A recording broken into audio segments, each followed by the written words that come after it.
If Ben Shapiro was taken out next, and God forbid, would Israel be behind that too? I mean, that would be equally ridiculous. If it was Ben Shapiro on Wednesday, people would be saying, Israel did it. Shapiro was about to become a National Socialist. Like, what? It's crazy. Now this brings us to the conspiracies. Obviously, the first one, write the Jews, Josh. Just write the Jews. And he is writing, 2 O's. Very nice. Early E-bum. You don't get banned, I guess. Now, and to be clear, here's the problem. There are many different variations of Israel did this. And I can't tell you 100% that is verifiably untrue. I cannot say that. I genuinely can't say that because we don't have all of the information. I don't think it's very likely. And there's a lot of misrepresentation, including of their own champions for this conspiracy theory out there. Some people are trying to say that Tucker Carlson's speech at the memorial was alluding to Israel playing a role, and before you go to the clip, playing a role in Charlie Kirk's assassination. Here's the thing, very important context too, as off-putting as this clip will seem to some, he's actually not addressing Charlie Kirk in this context. He's talking about Jesus, yes. And then he drew an analogy to Charlie Kirk. Because again, a lot of people think he's saying, so people eating hummus, you know what that means, and let's kill Charlie Kirk. He's talking about the crucifixion of Christ and how it backfired. But here's the clip. So it's about 2,000 years ago in Jerusalem, and Jesus shows up and he starts talking about the people in power, and he starts doing the worst thing that you can do, which is telling the truth about people, and they hate it, and they just go bonkers. They hate it, and they become obsessed with making him stop. This guy's got to stop talking. We've got to shut this guy up. And I can just sort of picture the scene in a lamplit room with a bunch of guys sitting around eating hummus, thinking about what do we do about this guy telling the truth about us? We must make him stop talking. And there's always one guy with the bright idea, and I can just hear him say, I've got an idea, why don't we just kill him? That'll shut him up. That'll fix the problem.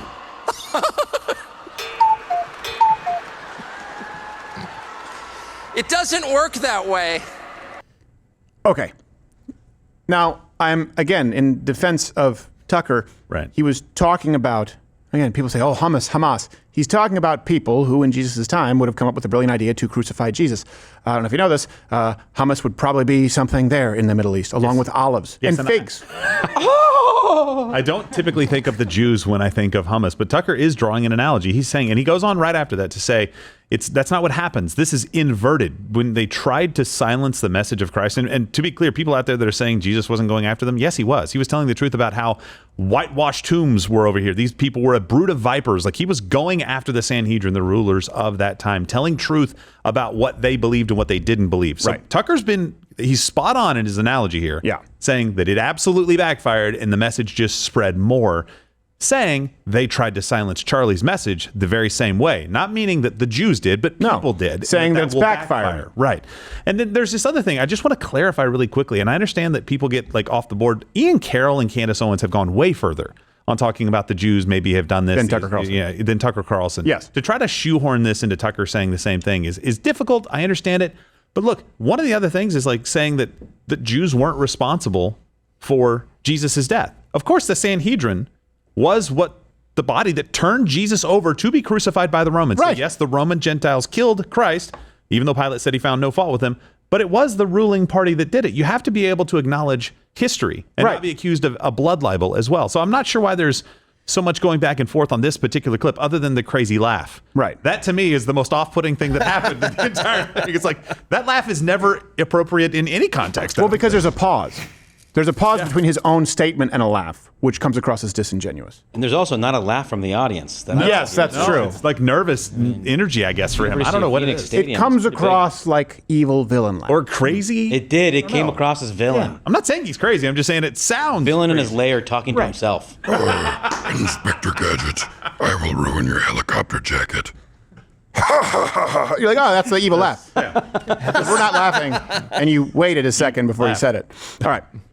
Also, we do have just some other images to give credence to the idea that he was wearing potentially a plate carrier. Can you bring this up? Yep. So these are the images well before the shooting where people are pointing to saying it looks like he might have been wearing something. Yeah. Okay? A couple of these. Now, again, that could just...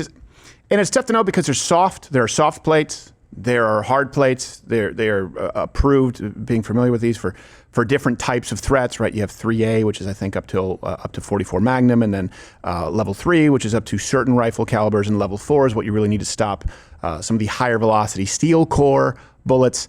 So at the very least, it doesn't seem like he would have had level 4. Mm-hmm. But it could alter the trajectory of the bullet. In other words, there are a lot of maybe, could be, but it doesn't mean that it is. So Tucker did that. And again, I want to defend that is not what he was saying there at all, and hopefully he'll clarify. I don't think that he should be tarred and feathered with an opinion that he didn't express. Others online have been far more clear. They believe Israel, Mossad did it because this is, of course, the hallmark of Mossad, a bolt-action antique Mauser 30-06 with a poorly mounted scope. That's what they send their special agents out with. They got a small budget. Yeah, exactly. That's true. They're recycling weapons. Yeah, they just sort of, when it comes to intel or false flags, they just like, they're a little bit ham-fisted. Halfway. Forgive the Ham-fisted. That's not what they are. That was a little kosher. underhand. That was a little bit, just to send some of the Jews' way. Now, of course, Candace Owens, and this is, again, not an indictment. Some people may be genuine. Some people may be operating with information that is incomplete. And there are some people who may be pushing false information. And it may be a little column A, column B, column C. Candace Owens, of course, is one of the more mainstream voices, or one who is mainstreaming this idea that Charlie Kirk was taken out by, in one capacity or another, them Jews. In the Hamptons, and he had... more than one event, but he had essentially what was staged, an intervention was staged by Bill Ackman, because Charlie's rational thoughts about Israel were a no-no. This is not the route that you should be going on. And Charlie was surrounded by his friends, his quote-unquote friends. Bill Ackman was very upset, and threats were made. Now, we've already addressed that because Bill Ackman did address it. The producers did address it. And, of course, we showed some of the clips where Charlie Kirk was critical of those representatives telling him that he couldn't even question some Israeli policy as far as government. All of that we covered in an episode last week. Please go check that out. But Candace Owens also suggested it could have been, by the way, the Macrons, and she has the receipts to prove it. Yes. Oh. The next receipt will be whether it's red or not. As a completely, by the way, completely as an aside here, I don't want to go down the rabbit hole, but who here had a head of state in the Miss Macron having to show her snatch in court to prove that she's a woman in a lawsuit against Candace Owens on their political bingo card this year? See, I don't think that's convincing. It's not. I think it makes me Go in the other side way, with I think. Candace. Yeah, Candace might be right. Who added the ooh? I thought that was you. Josh, you know who it was. Here's the truth on this conspiracy. Like we said, there's really no basis for it. Bill Ackman, Charlie's producer, both responded in detail refuting the claim.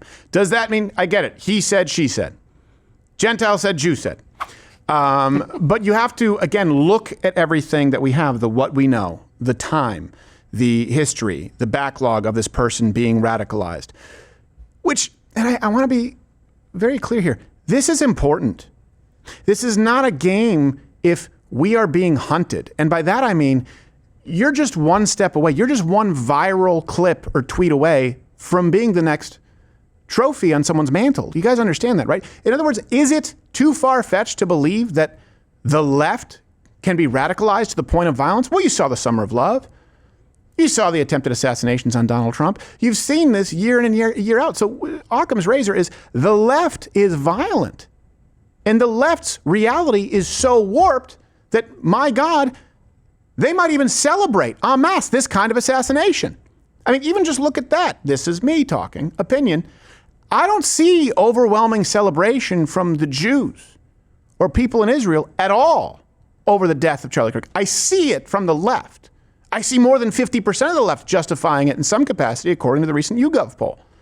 So, the simplest explanation is, wouldn't the group of people, many, many tens of millions in this country, who were gleefully celebrating the assassination of Charlie Kirk be most in line with the person who carried it out? It doesn't seem implausible to me at all. As a matter of fact, it seems heartbreakingly predictable in that we saw this coming in one capacity or another. And this theory, to many, is ridiculous, to even the point that Nick Fuentes himself, who is not known as a huge fan of the Jews, said this can't be taken seriously. Time to wake up, guys. Some of this, I'll be the first one to say, the conspiratard schizo thing, it's getting a little out of control. And that's coming from me. I mean, it's like we are truly through the looking glass. When Charlie Kirk is assassinated, people blame Israel. I, who fought Charlie Kirk because he was pro-Israel, am being said to, I'm being said to be covering up that he was killed for this miraculous conversion. If Ben Shapiro was taken out next, and God forbid, would Israel be behind that too?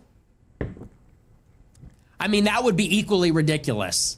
If it was Ben Shapiro on Wednesday, people would be saying, Israel did it. Shapiro was about to become a national socialist. Like, what?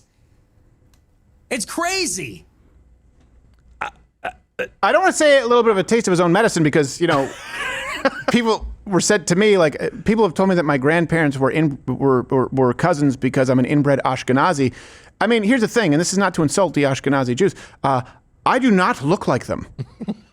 You don't. Generally speaking, nor do you. No, neither do I. But when you have Dave Smith, Daryl Cooper, and Nick Fuentes sounding like the voice of reason on Israel, you're like, wait a minute. Wait, what world am I living in? And this is not to say that Mossad doesn't carry out covert operations. They do. Yeah. By the way, so does the CIA. I know that. And one of the worst, I've talked about this, one of the worst, we'll probably have to do a segment on this, is the French.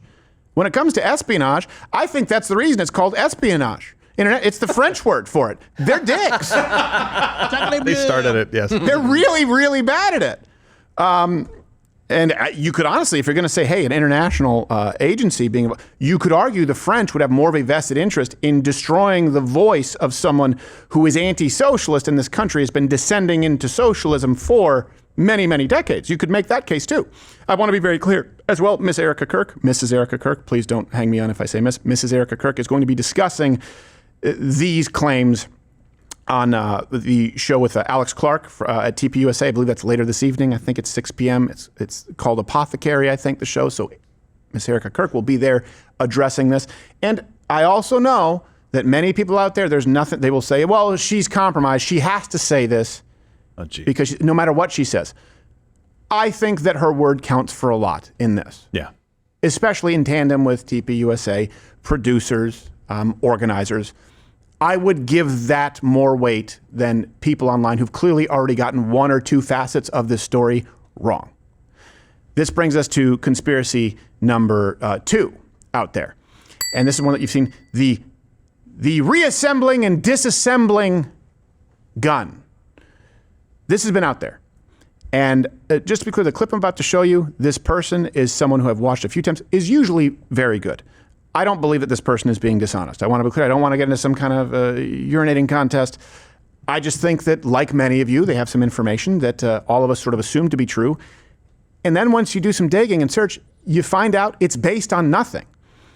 But this idea that there is no way the shooter could have assembled the gun on the roof, then disassembled it, gotten off the roof, and reassembled it before throwing it into the woods because a screwdriver was left on the roof. So this is the disassembling, reassembling gun, and it's used as a linchpin for some of the conspiracies out there. Here's a clip and then a collage. So what the FBI is also telling you is that he reassembled the rifle before he dumped it in the bushes as he's fleeing the scene of a murder. How'd he reassemble the rifle if he accidentally left his screwdriver up on the roof? And you're seeing this all over X, people echoing this. This one is really simple. No one, and I haven't seen this from the FBI, no one has said that he disassembled the rifle right after the first shot, that he reassembled it. As a matter of fact, can we roll that footage again of him jumping off the rooftop? The story, whether you believe it or not, the story that has been told is that he assembled the rifle, put it back together. There's some debate over whether it was a scope or actually the rifle itself. Kind of can be separated into two main components to simplify this. I know there'll be some gun autists out there who will argue, but you know what I'm saying. It looks like he jumps off this roof with a rifle in a towel that seems to be fully assembled, and there's nothing unreasonable about that.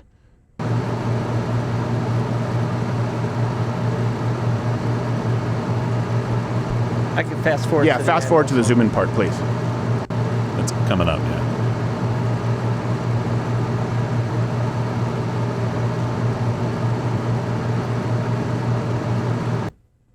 Okay.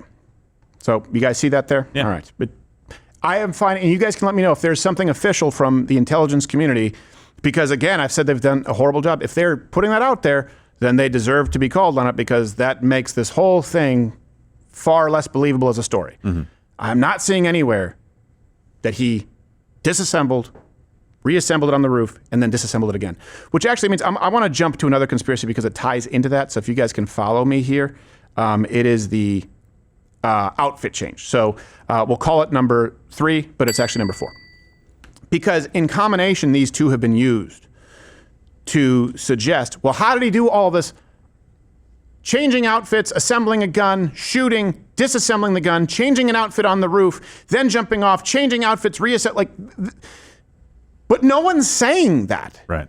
This is a game of telephone where people hear the perverted, the bastardized version of telephone and then go, well, that doesn't seem reasonable. And I agree with you. If you believe that that was the story or the timeline, yeah, what you're being presented with, a falsehood, would make sense. So the next conspiracy, number 3, is that the shooter changed outfits so many times, but there's no footage. Let me read this. This is the magical outfit changes. Yeah, there you go. This is a post on X. This is how stupid they think you are. Charlie Kirk shooter wore one set of clothes to the shooting, quote, changed clothes on the roof before he fled, quote, without being seen on camera changing, and then changed clothes at home after he fled, just before he hanged, I think means changed his clothes again. So let's look at this. This would mean he wore one set of clothes to the shooting. Let's count this. Give me a ding. 1 outfit.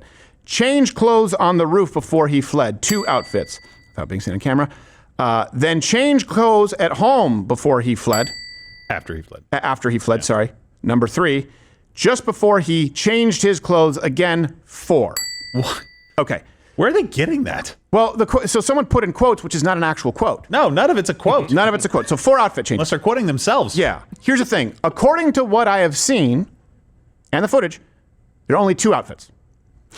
And the only change that would have needed to take place would have been between that outfit, number 1, 8:07 a.m., and 11:49. And then maybe one outfit change, if that Dairy Queen photo is proven to be correct, within the span of 7 hours or so. But we're only really looking at this record here and seeing 2 changes. And they justify this theory from this clip, Utah governor, who I believe misspoke, just as I did earlier, as we often do, saying, yeah, the one outfit, and then the other outfit changed, on the roof, saying the different outfit on the roof. Watch this clip. When he's first spotted on campus, he has different clothing on, and then he changes clothing on the roof, and then changed back into that clothing at some point, so that when he was apprehended, when he was arrested, the clothing matched the clothing he had on before the shooting here at UVU. So again, play that again. I'm trying to be gracious here. That just seems like someone saying, a different outfit there on the roof. Play it again.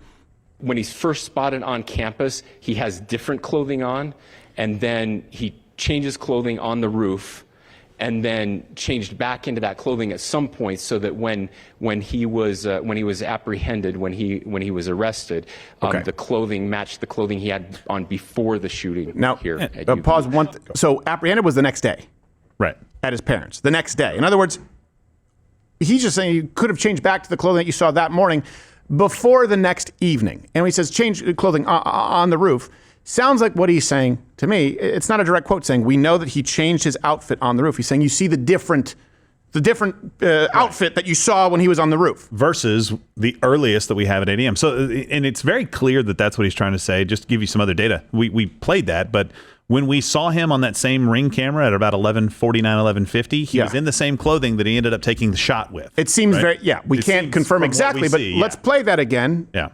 This is the clip Limp Shooter V2. Let's play that so you see this is him walking at 11:49, 11:51. Right? Yeah. There he is. Looks to be in the same clothing. Looks to be in the same clothing because it's all black. Pants. Right? Whole deal. Relatively flowing pants, whatever you want to say. And then show clip Shooter Jump V3. Which again, please. Doesn't look to be any different of an outfit. And certainly does not look like the outfit that he was wearing at 8:07 a.m. Which was like shorts and I think a different colored shirt too. So unless you are taking that clip of that governor saying that as literally he changed in outfit on the roof, you only need to understand for the official story, whether you accept it or not, is that at 8:07 he had one outfit and he changed outfits at some point between 8:07 a.m. and 11:49 a.m. until he carried out the shooting and ran away. Yeah. Which is very reasonable. That, by the way, that would be me every day because I go, if I go to the gym. It's true. I'm going to change an outfit. Yeah. Were you about to say something, Noodles? They just sent in, they have the limp walk video isolated on the left versus the two that actually came from the school camera. Okay. So again, same outfit. Yeah. Same outfit. Him walking, Ring camera footage. Same outfit. Him getting to the roof, jumping off the roof.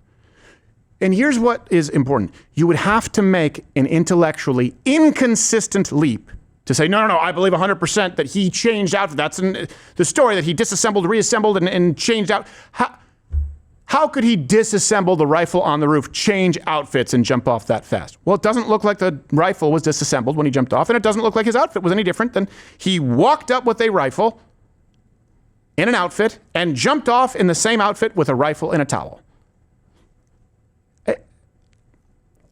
I believe me, it pains me. I don't trust our intelligence agencies, and I think that the FBI has done a horrible job in communicating this, and they could put a lot of this to bed. But all of that honestly seems like the most reasonable course of action for someone doing this. Yeah. And he has plenty of time to do all of this. That's why it would be a problem, is because he doesn't have enough time. Right. To do all these things. If it is disassembling the rifle after the shot, taking time to change clothes and do that multiple times. He has plenty of time in this timeline to do everything that he did. Plenty of time. Yes. And again, if you look at shootings or you look at people carrying out crime, the first thing they do is change outfits once they're away from the scene of the crime. Yeah. So 7 hours seems like a reasonable amount of time to put on some basketball shorts or whatever the hell. All right. Here's the next conspiracy, number 3. And by the way, we're going to stay wide with this and then take your chats on Rumble Premium. Mug Club is Rumble Premium. You can click that button and join. We're not able to do any of this if not for you. I hope you understand why we started late today. It was very important that we get this right. Oh, sorry, it's conspiracy number 4. I'm sorry. That's right. It's number 3 on our list, but we changed them. Yeah, because the outfit and disassembling kind of ties together. Conspiracy number 4, the disappearing bullet. And you see this from a lot of people saying, there's no way this was not a 30-06 from a rooftop sniper. There's no way that's the case. The bullet is coming in from somewhere in this direction or somewhere in this direction. What appears to be the bullet coming down, and it does line up with the actual gunshot itself. I would say it's a smaller caliber than a 30-06. A 30-06 would make a much bigger hole. It hits bone, and it projects itself outward. No, I'm not even disagreeing that in general that would be true. Right. It's not an uncommon caliber for hunting. I mean, I have plenty of relatives who've hunted with 30-06 and killed many deer. And usually it leaves a very large exit wound. Just as surely, I mean, relatives who will tell you that sometimes bullets do weird things, and sometimes there isn't an exit wound, or sometimes the entrance wound, it looks like the deer was hit by a car. I was there one time. I was shocked. I remember my uncle shot a deer, and they said, "Woo! What'd you do? You run it over with your truck?" Because it was just, he just hit it at a weird soft tissue angle. So this wasn't helped at all by the surgeon who worked on Charlie at the hospital. And there was, I believe, someone who was a producer releasing this on X saying, I have permission to do so, where he said his bone was so healthy and the density was so impressive that he's like the Man of Steel. It should have just gone through and through. It likely would have killed those standing behind him too. He was talking about how it was a miracle. first off, if it's a miracle, then you can't, it defies science and reason. But again, this doesn't seem like super responsible. It's difficult. It just needs to say that it's there. That they have the bullet there. And I think what he was trying to say is that, that other people could have been killed behind him if it had gone through the tent to the back. There were people standing back there, they said. So it could have gone back there and killed people. It's fine to say that, but it didn't exit. But you don't have to go into that. But they have the round? That's what's implied by the... He said he found it under the skin. Okay. He said he did? Yeah. Okay, so he said he did. Again, last report. Again, these are the things where it's like, these aren't official reports. Yeah. That's a problem with things on social media where they're not necessarily verified. But he said that he found it under the skin. I saw that in the report. I don't know if that's really official. Yeah. It could, because it could also be a fragment. Right. It could also, there are a multitude of explanations. And you even talked about this, how, again, you saw the original footage. Yeah. When people say, oh, if it's a 30-06, it guaranteed would have decapitated him. Well, that's silly. Yeah. It wouldn't guarantee decapitate him. No, it's not a guaranteed decapitation. I think it's probably unlikely to decapitate him. But rounds can do all kinds of crazy things depending on how much how many times you hear a doctor say, "Oh, it was millimeters away from killing you. You were millimeters away from surviving." Right. They can do a lot of different things. And when I first saw it, I thought it came from the back. So it looked like an exit. Does it look like an exit wound? It did look like. But not seeing anything on the back, kind of suggests that it went in right here. Right. And like you were talking about, let's say a nick, would be this, where it's just.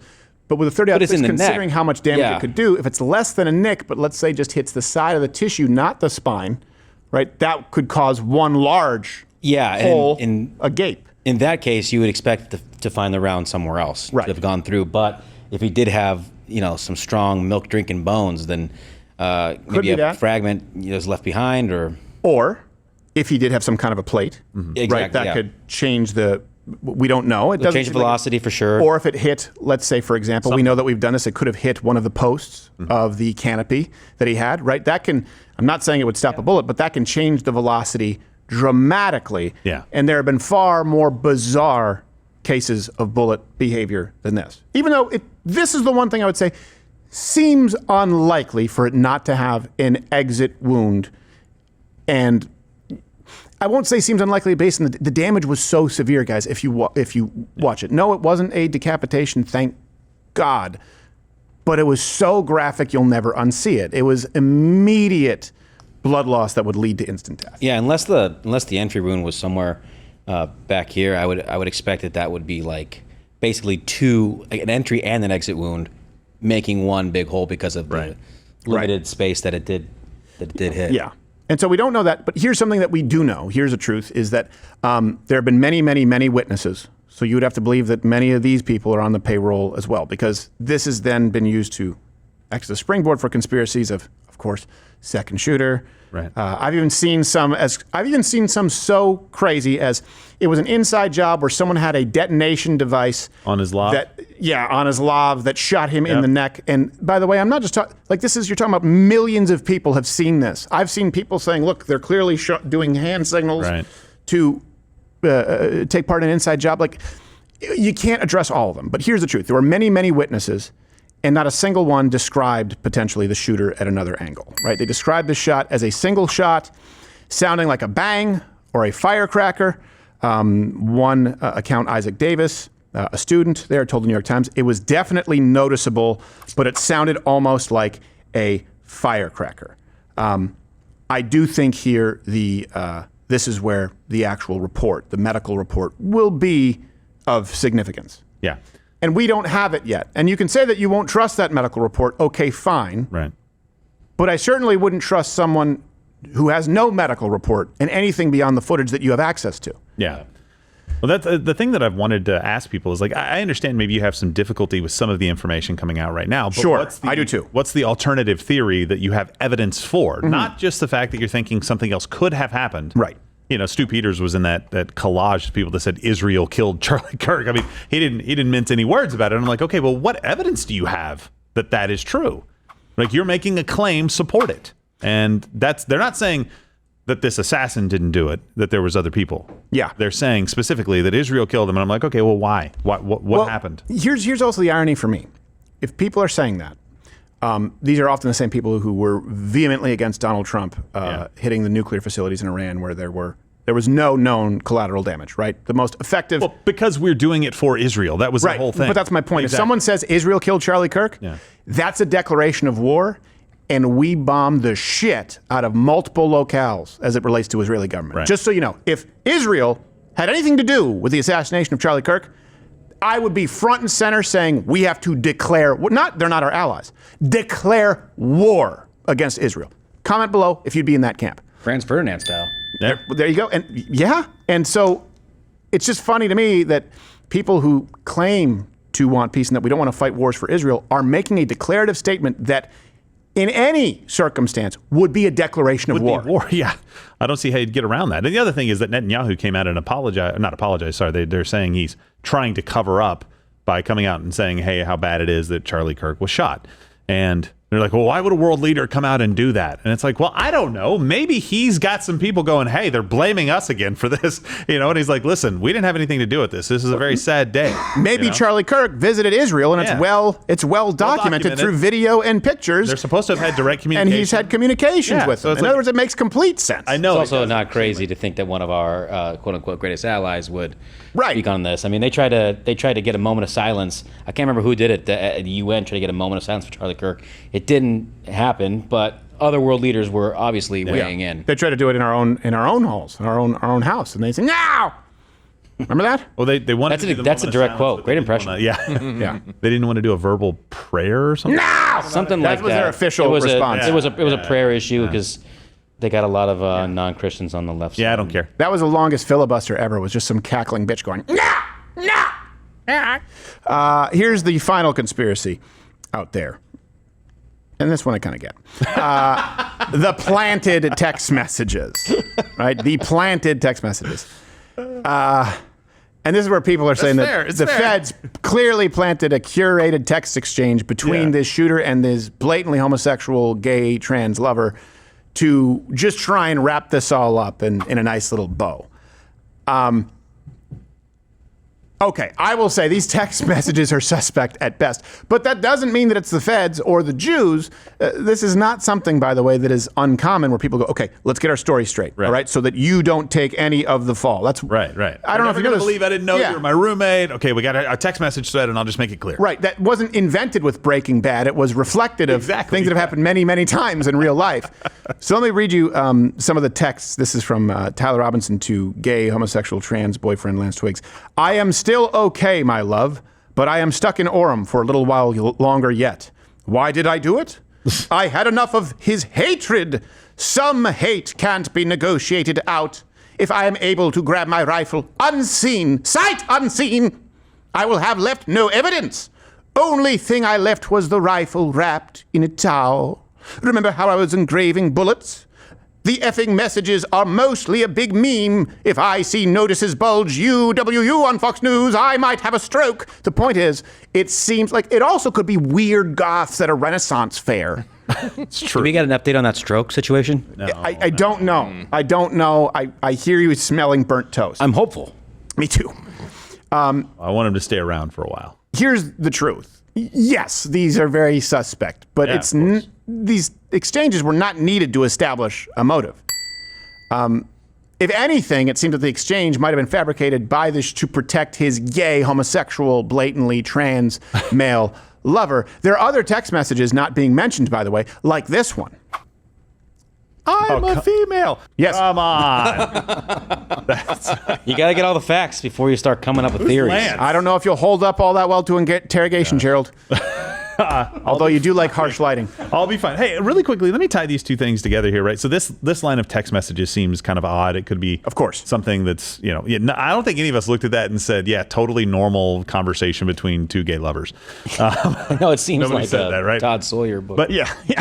So there have been kind of these innuendos that maybe there was a larger group associated with this, or at least they knew what was going on, and maybe they're trying to protect like a Discord server. There's a lot of talk about that. Do you think the FBI statement that we all looked at and go, why would you say that? Do you think that was to make them feel safe?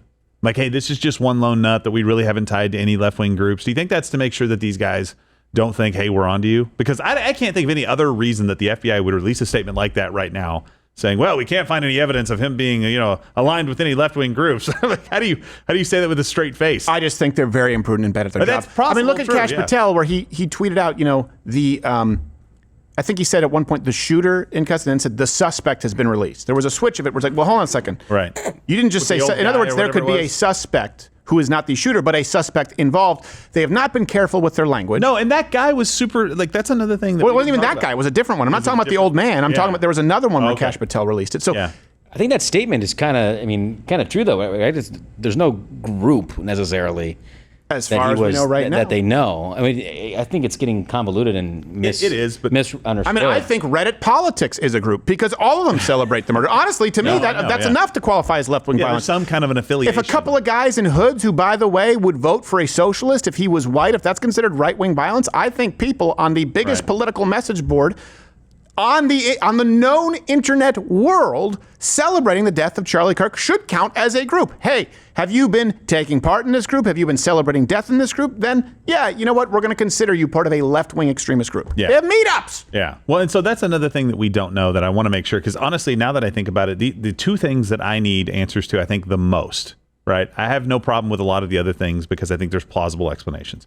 The caliber and what happened with the bullet and whether there was an armor that it deflected, I think that question needs to be answered. Yeah, if he was wearing body armor or not. And a medical report will help us understand that. Yes. And also, what's up with a guy claiming that he was the shooter immediately after? Because people are saying, oh, that was just to try to give him, time to get away and that's what he said. I think what he said was he was trying to draw attention to the shooter or something like that. Well, no, he said that he was trying to give the shooter time to get away. He was not there as a supporter of Charlie Kirk. A neighbor of his actually spoke with Fox News right after it happened. The guy that we had on, I forget his name, Austin or he came on. He was the one that went over and basically tried to get in front of the camera himself to kind of stop that. But the guy had said, yeah, it's a friend of mine. And he's sure he's a little angry and sure he's on a little medication. Yeah, he's a little crazy, but I don't think he would do this. Listen, I don't know how crazy, you could be crazy. I don't know that the first thought of anybody who's anti-Charlie Kirk and even wanted to see that happen is to yell as it happens and say, I shot him. Oh, it is for sick people. Maybe I just don't think it'd be the very first thought because, you're standing there, you're angry at somebody. Let's say I'm angry at you and I'm looking at you and somebody shoots you. I don't think the first thing that I would do is go, it was me, so that guy could get away. How fast? I think you would. How fast did the guy stand up and said, I am Spartacus? I don't know. I think that's part of putting this thing to bed is to kind of understand the timeline a little bit and make sure that we get the facts straight on it. Well, but I do want an answer to that because I think a lot of people are running with that as a theory. I agree with you. Yeah. Hey, do you like what you saw?